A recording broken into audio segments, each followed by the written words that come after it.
সব রিটার্নে খেলছে। কি রিটার্নে খেলছে, রিটার্নে।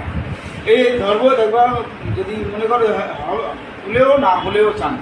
নাম্বারটা ভালো আছে, নাম্বারটা ভালো, নাম্বার ওরা তো পাচ্ছে তারা এত হারামিছে তারা। নাম্বার ভালো দেখে কী করে ওরা? কি ভেঙেছে মনে হয়? না না, কোম্পানি এখন এরকম করে দিয়েছিল। হ্যাঁ, কোম্পানি এরকম ছাপিয়েছিল, মানে ওইটা 100 টাকার 2টো বান্ডিল থাকবে। আবার তুমি একটা বান্ডিল বিক্রি করে দেবে, একটা বান্ডিল রিটার্ন হবে না। কি